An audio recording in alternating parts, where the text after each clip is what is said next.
Hi friends, எல்லாருக்கும் வணக்கம். Welcome back to Gomoh அச்சி சேனல். வணக்கம் நண்பர்களே, வெல்கம் டு கோமோ அச்சி சேனல். இன்னைக்கு நம்மளோட சேனல்ல என்ன பார்க்க போறோம் அப்படின்னா, என்னோட ஃப்ரெண்ட்ஸ் நிறைய பேர் கேட்டிருந்தாங்க பணியார மாவு வந்து எப்படி அரைக்கிறது, அளவுலாம் சொல்லுங்க அப்படின்னு சொல்லிட்டு அதுதான் நம்ம இன்னைக்கு பார்க்க போறோம். பணியார மாவுக்கு தேவையான பொருட்கள், அரிசியோட அளவுலாம் என்னன்னு நான் இப்போ சொல்றேன் உங்களுக்கு. ஓகே, நம்ம இப்போ பணியாரத்துக்கு தேவையான அரிசி உளுந்தோட அளவெல்லாம் எவ்வளவுன்னு பார்க்கலாம். நான் வந்து இந்த ஆளாக்கு எடுத்திருக்கேன். இந்த ஆளாக்கில் வந்து 3/4 உலக்கு பச்சரிசி எடுத்திருக்கேன். அதே மாதிரி அதே ஆளாக்கில் 3/4 உலக்கு இட்லி அரிசி எடுத்திருக்கேன். அப்புறமா இந்த சின்ன உலக்கில் வந்து ஒரு ஒரு ஃபுல் ஆளாக்கு வந்து உளுந்து எடுத்திருக்கேன். அப்புறமா ஒரு 1/2 டேபிள் ஸ்பூன் வெந்தயம் எடுத்திருக்கேன். நான் எடுத்த அரிசி, உளுந்து, வெந்தயம் எல்லாத்தையும் நல்லா வாஷ் பண்ணிவிட்டு நான் வந்து ஒரு 5 மணி நேரம் எல்லாத்தையும் ஒன்று போல் போட்டு வாஷ் பண்ண வேண்டியதான். நான் வந்து ஒரு 5 மணி நேரம் ஊற வச்சுருக்கேன். அதுக்கப்புறமா நம்ம கிரைண்டரில் போட்டு எப்படி அரைக்கிறது என்னங்கிறத பார்க்கலாம். இப்போ வந்து நம்ம எடுத்து வச்சுருக்க அரிசி, உளுந்து, வெந்தயம் எல்லாத்தையும் ஒன்றா போட்டு அரைக்க வேண்டியதான். எப்படி அரைக்கலாங்கிறத பார்க்கலாம்.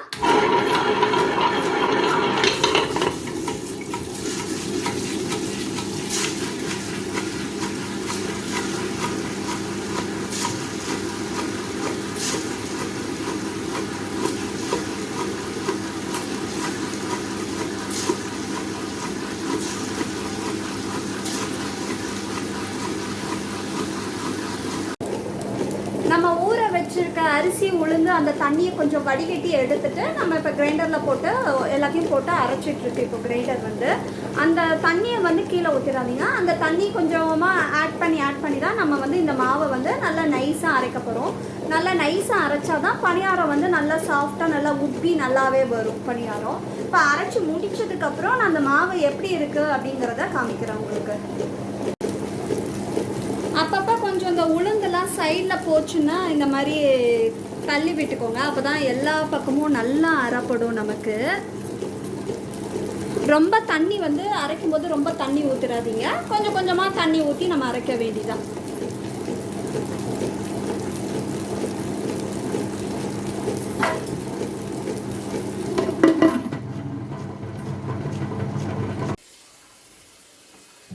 நம்ம போட்ட அரிசி, உளுந்து எல்லாத்தையும் நான் இந்த மாதிரி நல்லா மையாக அரைச்சி எடுத்துக்கிட்டேன்.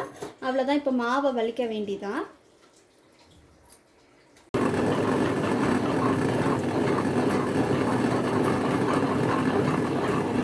எனக்கு வந்து இந்த மாவு வந்து அரைச்சி எடுக்கிறதுக்கு மேக்ஸிமம் ஒரு 20 மினிட்ஸ் தான் டைம் எடுத்தது.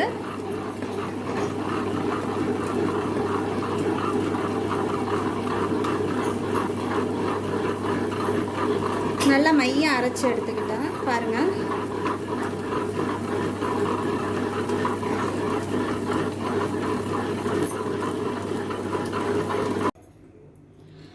நான் வந்து இப்போ இந்த மாதிரி பணியார மாவு அரைச்சி எடுத்துக்கிட்டேன்.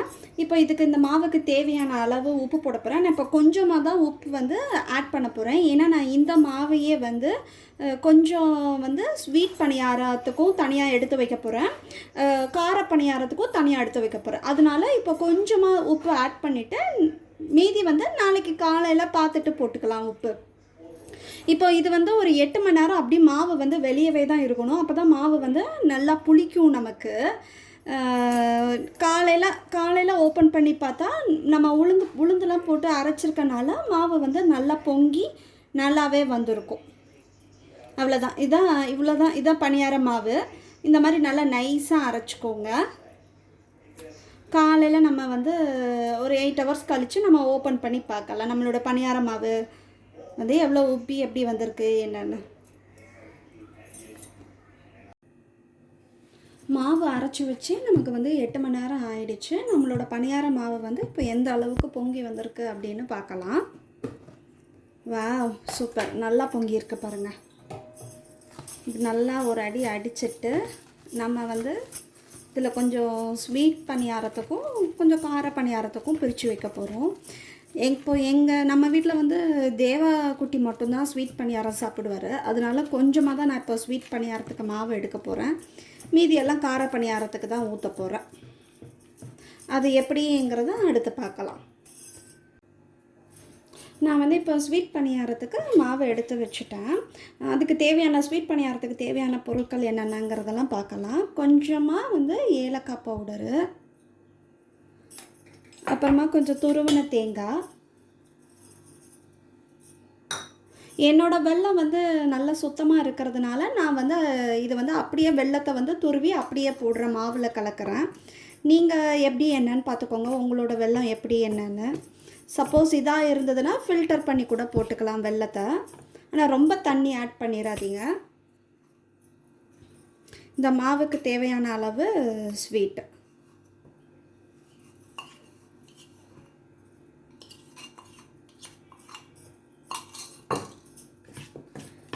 இது நல்லா கலந்துக்கோங்க. அவ்வளோதான், நம்மளோட ஸ்வீட் பணியார மாவு வந்து இப்போ ரெடி.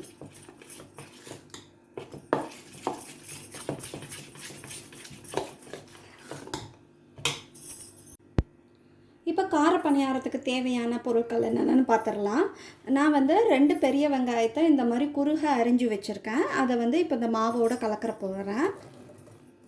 நீங்கள் வேணும்னா வந்து பச்சை மிளகா கூட கொஞ்சம் குறுக அரிஞ்சு போடலாம். ஆனால் வீட்டில் பசங்க சாப்பிட போகிறாங்க அப்படின்னா பச்சை மிளகா அரிஞ்சு போட்டால் கொஞ்சம் சாப்பிட மாட்டாங்க. என் பசங்கள்லாம் சாப்பிட மாட்டாங்க. அதனால் நான் வெங்காயம் மட்டும்தான் ஆட் பண்ண போகிறேன். நீங்கள் வந்து பச்சை மிளகா அப்புறம் கேரட் கூட கொஞ்சம் துருவி போட்டுக்கலாம். கொத்தமல்லி கருவேப்பிலை கூட கொஞ்சம் குறுக அரிஞ்சு போட்டுக்கலாம். நான் ஆனால் இன்றைக்கி வெறும் வெங்காயம் மட்டும்தான் ஆட் பண்ண போகிறேன். இந்த கார பணியாரத்துக்கு தேவையான அளவு கொஞ்சம் உப்பு ஆட் பண்ணிக்கிறேன். ஏன்னா நேற்று நம்ம கொஞ்சம் தான் உப்பு போட்டிருந்தோம்.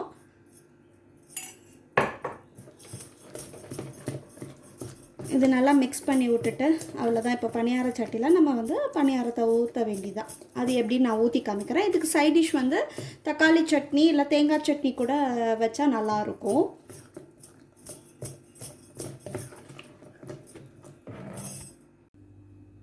நான் ஃபஸ்ட்டு உங்களுக்கு ஸ்வீட் பணியாரத்தை ஊற்றி காமிக்கிறேன் எப்படின்னு. பணியார சட்டியை வச்சாச்சு. அது கொஞ்சம் ஹீட் ஆனதுக்கப்புறம் நம்ம கொஞ்சம் நெய் ஊற்றி சுட்டால் தான் ஸ்வீட் பணியாரம் வந்து நல்லாயிருக்கும். கொஞ்சமாக இந்த குழிக்குள்ளே வந்து நம்ம நெய் அப்ளை பண்ணிக்கலாம்.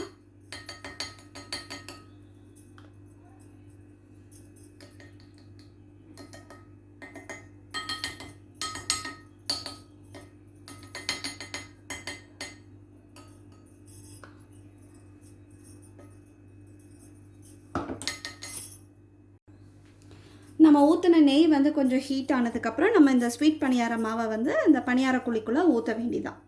கொஞ்சம் சிம்மில் வச்சே இது பண்ணுங்கள். ஏன்னா இது வந்து நம்ம வெல்லம் போட்டிருக்கனால சீக்கிரத்தில் வந்து கருகிரும். அதனால் கொஞ்சம் சிம்மில் வச்சே இந்த ஸ்வீட் பணியார மாவு மட்டும் நம்ம சுட்டு எடுக்கணும்.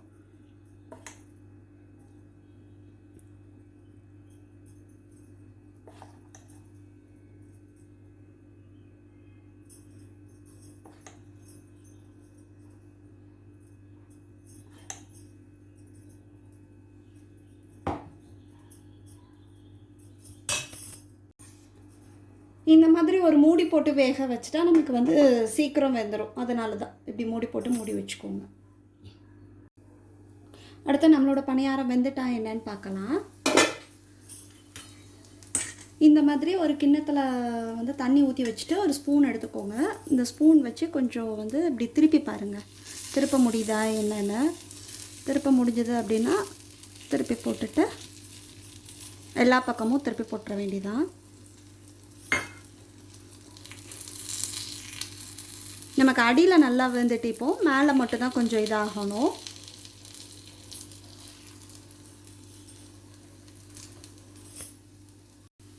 நான் இந்த மாதிரி எல்லா பக்கமும் திருப்பி போட்டுட்டேன் பணியாரத்தை. நம்ம சிம்மில் வச்சே வேக வச்சதுனால நல்லா ப்ரௌன் கலராக இதாகிருக்கு பாருங்கள். ரொம்பலாம் தீஞ்செலாம் போகலை. அதனால் சிம்மில் வச்சே சுடுங்க. இது கொஞ்சம் நேரம் இன்னும் கொஞ்சம் நேரம் வேகட்டும். நம்ம இன்னொரு தடவை மூடி போட்டுடலாம் அடிப்பக்கம் எல்லாம் வேகிறதுக்கு. அடுத்து பணியாரம் வெந்துட்டா என்னன்னு நம்ம ஓப்பன் பண்ணி பார்க்கலாம். நமக்கு எல்லா பக்கமும் இங்கே பாருங்கள் நல்லா வெந்துட்டு நல்லா ப்ரௌன் கலராக ஆயிருக்கு. இப்போ இந்த பணியாரத்தை எடுத்துட வேண்டியதான். அவ்வளோதான் ஸ்வீட் பணியாரம். நம்ம கிரைண்டரில் மாவு அரைச்சா தான் நல்லா பணியாரம் வந்து சாஃப்டாக வரும். மிக்சியில் அரைச்சோம்னு வச்சுக்கோங்களேன் கொஞ்சம் ஹார்டாக இருக்கிற மாதிரி இருக்கும் பணியாரம் சாப்பிடும்போது. இது வந்து நல்லா சாஃப்டாக இருக்கும் கிரைண்டரில் மாவு அரைச்சி போட்டோம்னா.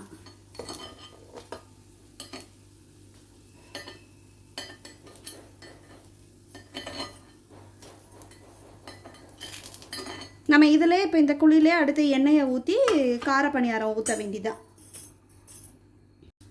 அடுத்து நம்மளோட பணியாரக்கல்லும் இப்போ நல்லா சூடாக இருக்குது. கொஞ்சம் வந்து நம்ம கடலை எண்ணெயை ஊற்றிக்கலாம்.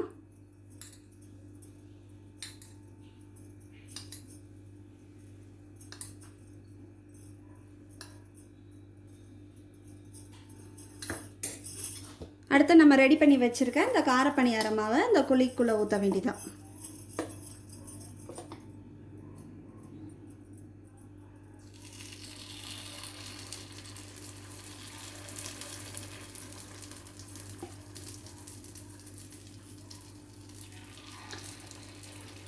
கொஞ்சம் ஒரு முக்கால் அளவுக்கு ஊற்றுங்க. ஏன்னா அப்படியே அது வெந்து வரும்போது மேலே ரொம்ப இதாயிரும். அப்புறம் நமக்கு திருப்பி போடும்போது ரொம்ப கஷ்டமாக இருக்கும். இந்த அளவுக்கு ஊற்றினா போதும்.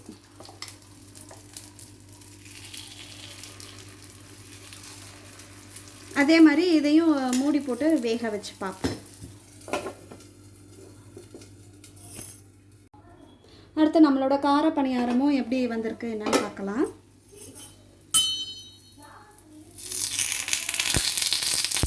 அடியில் நல்லா ரோஸ்ட் ஆகிட்டு பாருங்கள். இந்த ஸ்டேஜில் வந்து இப்போ இந்த பணியாரத்தை வந்து திருப்பி போட்டுடலாம். ஏன்னா மேல் பாகமும் நமக்கு வந்து நல்லா இதாகணும், வேகணும். இந்த மாதிரி நல்லா அடியில் ப்ரௌன் கலராக வந்ததுக்கப்புறம் திருப்பி போடுங்க, கரெக்டாக இருக்கும்.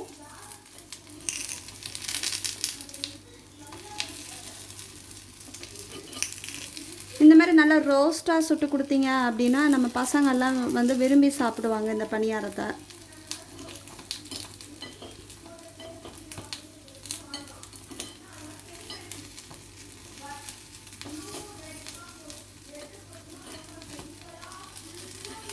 பாருங்கள், இதே நான் கொஞ்சம் தான் ஊற்றினா அதுவே மேலே நல்லா வெந்து நல்லா மேலே வர வந்துட்டு பாருங்கள். அவ்வளோதான். இதையும் வந்து ஒரு 2 மினிட்ஸ் வந்து மூடி போட்டு நம்ம வேக வச்சிடும்.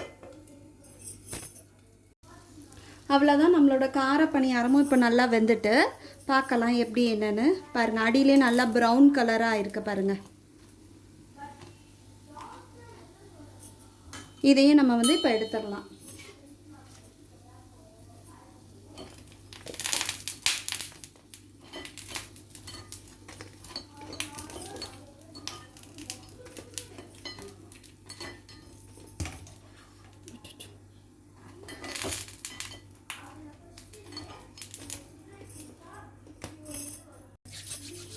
இது வந்து இப்போ நம்மளோட ஸ்வீட் பணியாரம் பாருங்கள், எவ்வளோ சாஃப்டாக எப்படி பஞ்சு போல் இருக்குது பாருங்கள்.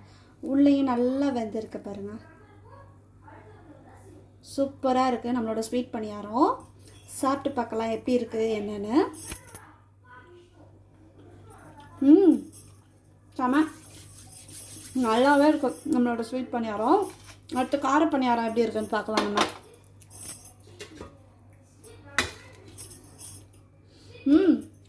கார பணியாரம் பாருங்கள், நல்லா சாஃப்டாக இருக்குல்ல. நல்லா எல்லா பக்கமும் வெந்து நல்லா ரோஸ்ட்டாக இருக்குது பாருங்கள். நமக்கு இந்த மாதிரி ரோஸ்ட்டாக இருந்தால் பசங்க நல்லா விரும்பி சாப்பிடுவாங்க. இதுக்கு வந்து தேங்காய் சட்னி இல்லை தக்காளி சட்னி வச்சு சாப்பிட்டா இன்னும் நல்லா இருக்கும்.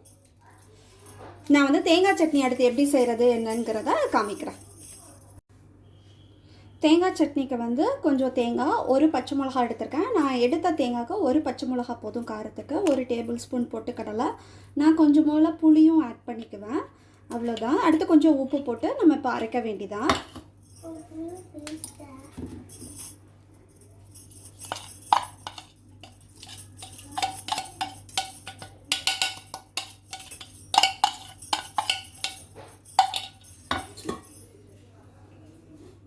இந்த சட்னிக்கு தேவையான அளவு உப்பு. அவ்வளோதான். அரைச்சிட்டு வந்து நம்மளோட தேங்காய் சட்னியும் நான் இப்போ அரைச்சி எடுத்துட்டேன். தேங்காய், பச்சை மிளகா, புளி, கொஞ்சம் பொட்டுக்கடலை, கொஞ்சம் உப்பு போட்டு எல்லாம் அரைச்சாச்சு. இப்போ இந்த சட்னிக்கு வந்து நம்ம ஒரு தாளிசம் கொடுக்க வேண்டியதான். நான் இப்போ அரைச்ச தேங்காய் சட்னியை வந்து இப்போ தாளிக்க போகிறேன். அதுக்கு கொஞ்சம் இந்த இது சூடானதுக்கப்புறம் ஒரு 2 டேபிள் ஸ்பூன் எண்ணெய் ஊற்றிக்கோங்க. கொஞ்சம் அந்த எண்ணெய் காஞ்ச உடனே கடுகு, உளுந்தம் பருப்பு போட்டு இது பண்ண வேண்டியதான். கடுகும் கொஞ்சம் வெடித்ததுக்கப்புறம் நம்ம கொஞ்சமாக அந்த இதில் வந்து எண்ணெயில் வந்து கொஞ்சம் பெருங்காயம், அவ்வளோதான். அடுத்து நம்மளோட சட்னியில் வந்து இதை கொட்டிட வேண்டியதான்.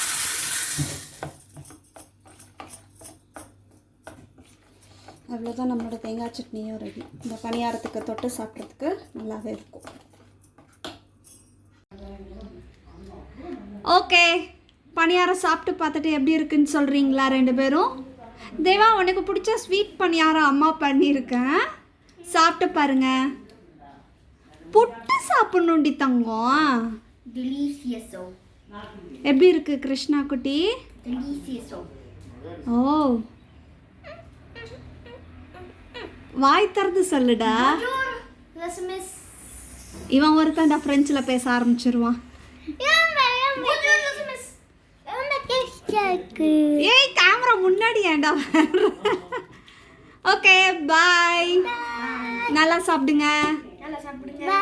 என்னடா நல்லா சாப்பிடுங்கன்னு எனக்கு சொல்கிறேன். நல்லா சாப்பிடுங்க.